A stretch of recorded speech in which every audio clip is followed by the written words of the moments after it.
समझिए जरा। तो question number 15, consider a uniform electric field. तो आराम से सर क्वेश्चन को समझिए। एक्स वाई जी वेक्टर का मैं आपको सॉरी, ये जी नहीं आना चाहिए, यहाँ वाई आना चाहिए और यहाँ पर जेड आना चाहिए। सर कोई डाउट तो नहीं है मैंने क्यों ऐसे की? कल हमारी डिटेल्ड डिस्कशन हुई थी। हुसैन जी को डाउट? नहीं सर, समझ। राइट हैंड थंब रूल के हिसाब से अगर ये एक्स और वाई है तो ये जेड होगा, इसलिए पहले मैं गड़बड़ की थी। तो ये आपको पता है, हमारी जब वेक्टर्स हम कर रहे थे डिटेल डिस्कशन हुई है कि sir I is a unit vector in X direction, Y direction में क्या होता है Abbas ji? J cap sir. ये कैप सर। और जेड में के कैप। मिस्टर और मिस्टर हुसैन कोई डाउट है यहाँ तक? नहीं सर, समझ। नहीं तो sir. Consider a uniform electric field, ये आई कैप लगा हुआ है। अगर मेरी बात समझ आ रही है, अगर मेरी बात समझ आ रही है तो इसका मतलब ये हुआ कि ये जो इलेक्ट्रिक फील्ड है वो ऐसे होगा। मेरी बात में डाउट आ रहा है रेहान आपको? नहीं सर। तो 3 × 10⁻³ आई कैब न्यूटन पर कूलम। हुसैन जी को डाउट है? नहीं sir. What is the flux of this field through a square of 10 centimeter on a side whose plane is parallel to the YZ plane? अब इसका मतलब क्या होगा?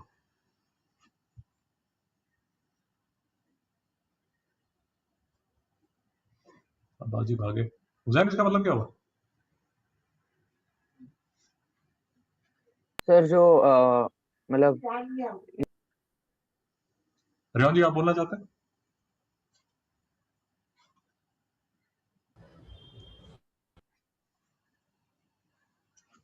मतलब जो लाइंस है वो एक्स एक्सिस के अलोंग जा रहा है, तो दादा स्क्वायर, स्क्वायर कैसा है? स्क्वायर कैसा है?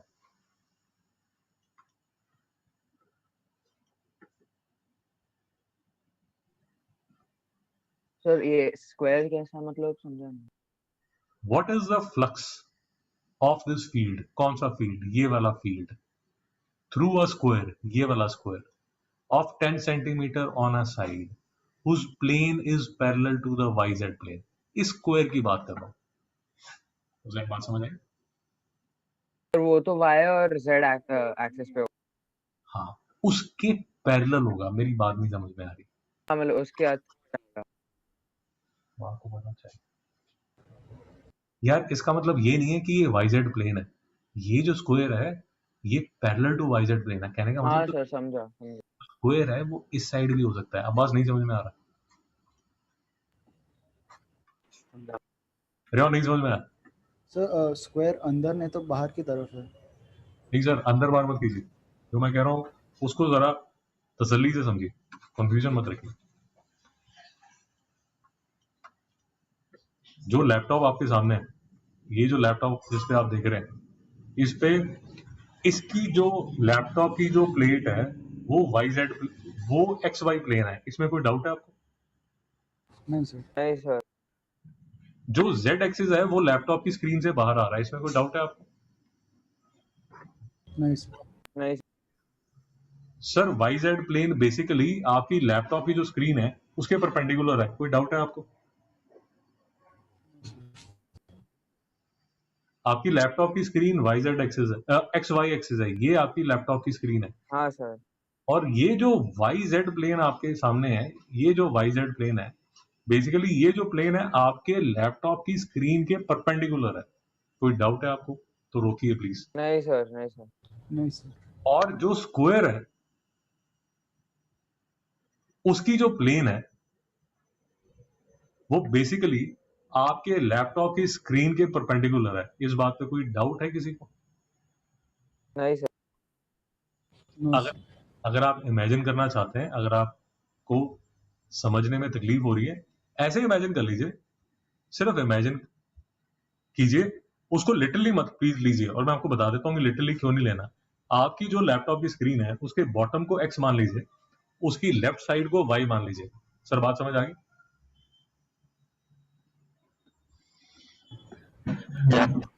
रेवंत जी आपकी स्क्रीन है ना, ये Yes. आपका लैपटॉप है यार,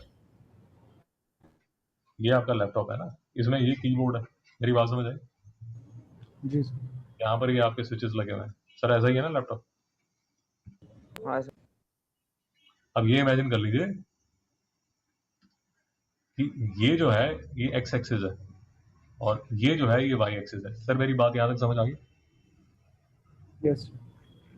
तो ये वाली जो एक्सिस, जो कीबोर्ड वाली एक्सिस है, ये जेड एक्सिस है। अरे और बात समझ आ गई? जी सर। अब आप ये इमेजिन कर सकते हैं कि ये साइड से इलेक्ट्रिक फील्ड इस तरफ पॉइंट कर रहा है। अभी भी डाउट? नहीं सर। और जो आपका स्क्वायर है, ये जो स्क्वायर आपने रखा हुआ है, वो बेसिकली स्क्वायर आप इमेजिन कर सकते हैं कि यहां पर रखा हुआ है। सर कोई डाउट है? नहीं सर। और मैं आपको ये कह रहा हूं कि बेसिकली ये जो स्क्वायर आपने रखा हुआ है, ये आपकी लैपटॉप स्क्रीन के परपेंडिकुलर है। मेरी बात समझ में आई या नहीं है? जी सर समझा। समझा सर।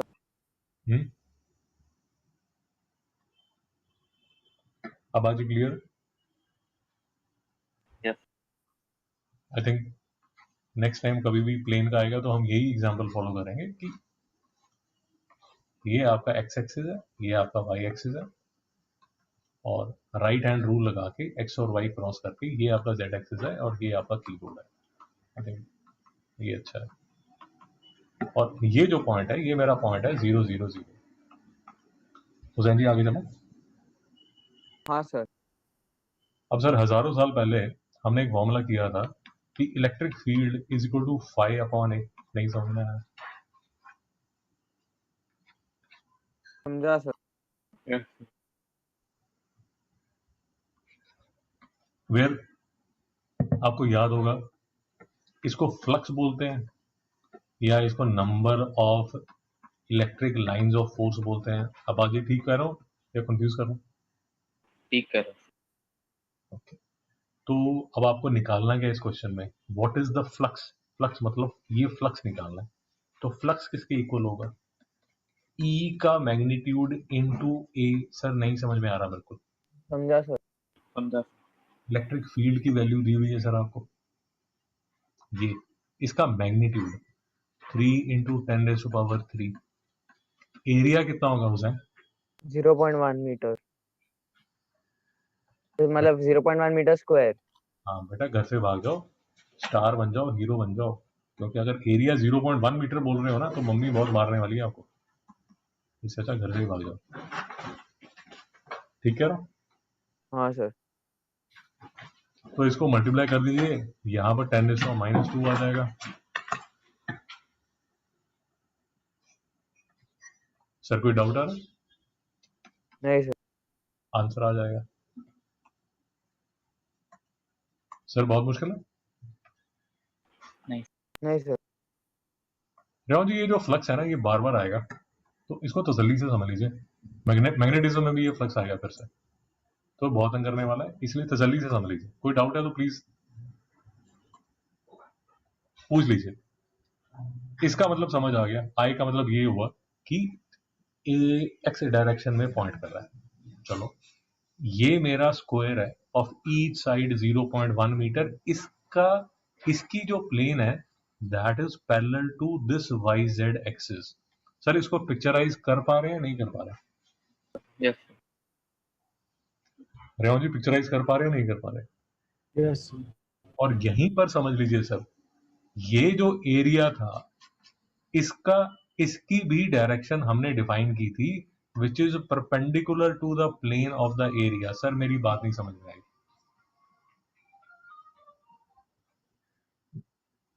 सर डाउट है तो प्लीज पूछिए। समझा। समझा सर। रेवंत जी आपको डाउट है? नहीं सर नहीं। इसीलिए अगर आपको याद होगा, एक और डेफिनेशन थी, phi is equal to E D S cos theta. नहीं समझ में आया? कंफ्यूज हो गए? Dot product. यस सर, और ये आपने स्मॉल एरिया बोला था, नहीं समझ में आया। और यही बात चल रही थी कि ये जो cos थीटा है, this cos theta is the angle between this area vector this area vector and this electric field. Rehan doubt आ रहा है? नहीं सर, नो डाउट। रेहान ऐसा तो नहीं लग रहा दिमाग वॉशिंग मशीन में चला गया ऐसे उल्टबाजी मार रहा है? ऐसा तो नहीं लग रहा? नहीं नहीं सर। ट्विस्टिंग टर्निंग हो रहा है। सो फिर से समझ लीजिए सर, ये जो है एरिया, इस पे ये जो लाइन है ये है एरिया वेक्टर। और ये क्वेश्चन सिंपल इसलिए है कि जो एरिया वेक्टर है और जो इलेक्ट्रिक फील्ड है they are pointing in the same direction. Sir doubt है? No sir. और ये हमारी उस टाइम में डिस्कशन हो चुकी थी कि वो किताबों में ना यार कई बार उसको एरिया को एस करके दिखा देते हैं, जैसे आपकी बुक में एरिया वेक्टर को डीएस करके शो किया हुआ है, तो वो थोड़ा सा आपको मैनेज करना पड़ेगा, वो सिंबल्स कई बार कंफ्यूजिंग हो जाते हैं। सर कोई डाउट तो नहीं है? नहीं सर। तो हमने ये formula E A cos theta, इसमें जो थीटा है हुसैन वो कितना होगा? 90। हाँ शाबाश बेटा शाबाश, आईआईटी में टॉप 100 में आ जाओगे मुझे लगता है। रेहान कितना होगा? सर मतलब परपेंडिकुलर है ना तो 90 होगा। अरे नहीं है यार, वही बताने की कोशिश करना है यार। सर 0 है ना इसका? 0 होगा? 0। वो थीटा 0 होगा क्यों? तभी तो cos थीटा 1 होगा, और जो फॉर्मूला है वो क्या बन जाएगा? Phi is equal to E into A. उसे नहीं समझ में आया? लेकिन परपेंडिकुलर क्यों नहीं है? अरे वही तो समझाने की कोशिश कर रहा हूँ, और वही बोल रहा हूँ कि इसको डिस्कस करो, तभी तो समझा रहा हूँ। अब बस आप समझाइए जरा, परपेंडिकुलर क्यों नहीं है? क्योंकि इसमें एरिया वेक्टर और इलेक्ट्रिक फील्ड दोनों एक ही डायरेक्शन में है, तो इसमें एंगल, तो इसमें कोई ये एंगल 0 डिग्री आएगा इसके लिए।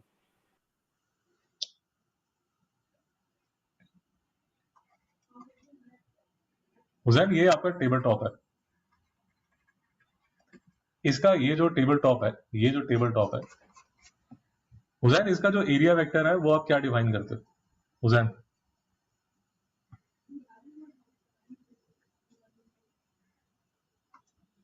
रेहान नहीं समझ में आया? नहीं समझ, ऊपर की तरफ। या ऊपर कर लो या नीचे कर लो, जो भी आपको अच्छा लगता है, हाँ सर समझ। But it will be perpendicular to the plane. नहीं समझ में आया? हाँ सर समझा। तो अगर ये एरिया वेक्टर है, अगर ये एरिया वेक्टर, तो इसका जो ये जो एरिया है, इसका जो एरिया वेक्टर है वो परपेंडिकुलर टू द प्लेन होगा ना? नहीं समझ में आया? हाँ सर अभी समझा। तो इलेक्ट्रिक फील्ड भी इस साइड है, हाँ हाँ हाँ सर समझा, तो तो दोनों 0 होएगा।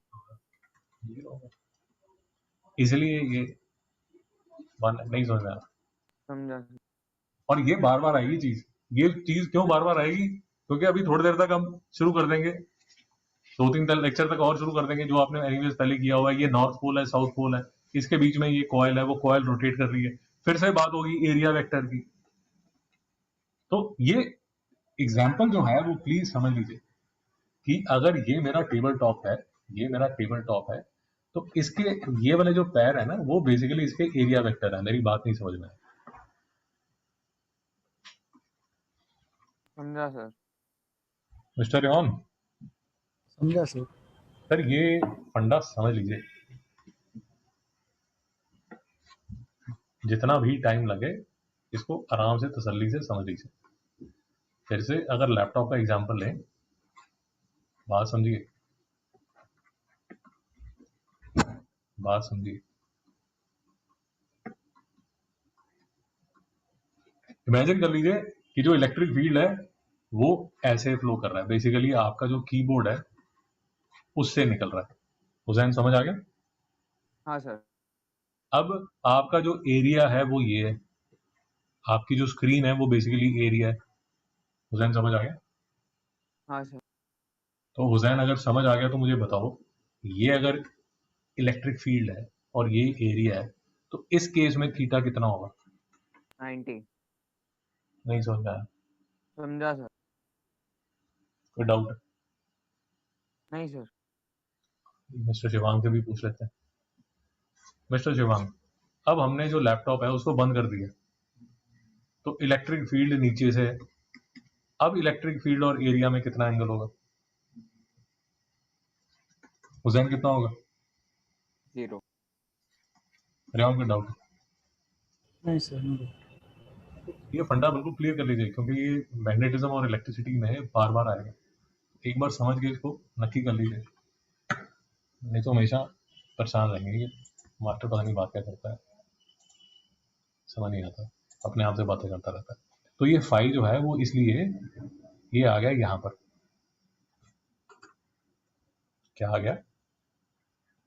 ये इलेक्ट्रिक फील्ड, ये ए और ये 1। सर कोई तकलीफ है? नहीं सर. अब थोड़ी जरा सर मैं आपकी अटेंशन चाहूंगा ऑन द यूनिट्स। ये देखिए, ये वोल्ट मीटर भी लिखा हुआ है और ये न्यूटन पर कूलम मीटर स्क्वायर भी लिखा हुआ है। ये थोड़ा सा समझने की कोशिश कर लीजिए। देखिए आपके पास क्या क्या कन्वर्जन फैक्टर्स हैं, बिल्कुल बेसिक से समझ लीजिए। F is equal to Q E आपका सबसे बेसिक फॉर्मूला है, बात समझ में आई? हाँ. दूसरा जो फॉर्मूला बहुत चलने वाला है वो चलने वाला है इलेक्ट्रिक फील्ड और वोल्टेज में। वो फॉर्मूला क्या है सर?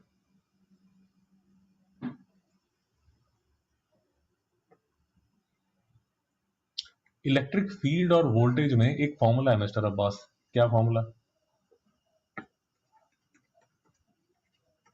लेक्चर रिवाइज नहीं करते यार, नहीं समझ में आया। सर डाउट है क्या? Potential difference upon displacement. Yes sir, ये हमने इसकी डेरिवेशन भी की है। हाँ सर. एक और फॉर्मूला बहुत चलता है, जो कि चलता है इसमें वर्क और पोटेंशियल में। अब्बाजी क्या चलता है? ये बेसिक, बिल्कुल मैं इसमें कुछ ज्यादा सोफिस्टिकेशन नहीं डाल रहा। वर्क डन, पोटेंशियल डिफरेंस और चार्ज में एक फॉर्मूला चलता है बहुत ज्यादा। मिस्टर अब्बास,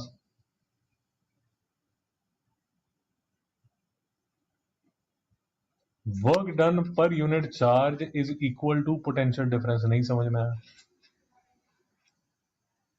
समझा सर. यार? लेक्चर रिवाइज कर लिया करो, नहीं तो चीजें कॉम्प्लिकेटेड होती रहेंगी। इनको प्लीज लिख लीजिए, अभी लिख लीजिए।